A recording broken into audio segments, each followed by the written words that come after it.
آج میں سوچ رہی تھی کہ ہمیں کس قدر کی عادت ہے کہ ہم لوگوں پہ تہمت لگاتے ہیں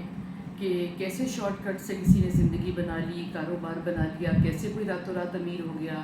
کیسے پہلے جھگے میں رہتا تھا اور اس کا اتنا بڑا گھر بن گیا۔ اور ہم کبھی یہ سوچتے نہیں ہیں کہ کسی بھی بات کے پیچھے، کسی بھی کہانی کے پیچھے ایک بہت لمبی داستان ہوتی ہے، بڑی لمبی اسٹرگل ہوتی ہے، بڑا ٹائم کنزیومنگ ہوتا ہے، بہت محنت ہوتی ہے، بہت راتوں کے جاگنے، بہت ایکسپینڈیچر، ہر چیز لگتی ہے تو کبھی کوئی چیز آگے بڑھتی ہے۔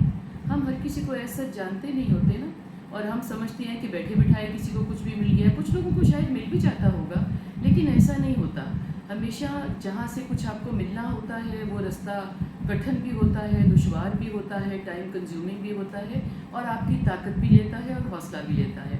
اب یہ ہم کہیں گے کہ آسان راستہ جو ہے اس میں ہمیشہ ہی جو آسانی ہوتی ہے،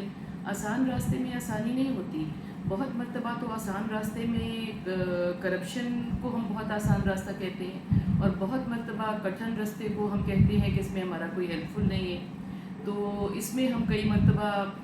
حدیث بھی کوٹ کرتے ہیں کہ حضور پاک نے کہا کہ حضور پاک خود آسان راستہ چوز کرتے تھے، مگر وہاں پہ آسان راستے کا مطلب بالکل فرق ہوتا تھا۔ آسان راستے کا مطلب ہوتا تھا کہ اگر کوئی فیصلہ کرنا پڑے تو آسانی کا فیصلہ کریں، گنجلوں والے فیصلے نہ کریں، گنجلوں والے راستے اختیار نہ کریں، لوگوں کو پریشانی میں نہ ڈالیں۔ ہم سمجھتے ہیں کہ اگر ہم کوئی چیزوں کو کمپلیکیٹ کرتے ہیں تو اس سے بڑا ایک اچھا امپریشن پڑتا ہے، ایسی کوئی بات نہیں ہے۔ مگر کہنے کا صرف یہ مطلب ہے کہ اگر کسی نے کوئی بڑھوتری حاصل کر لی ہے، کسی کو اچھی نوکری مل گئی ہے، اچھے اسکول کالج میں داخلہ مل گیا ہے، تو ہر وقت یہ نہیں ہوتا کہ وہ کبھی اس کو سفارش مل گئی ہے، یا اس نے کہیں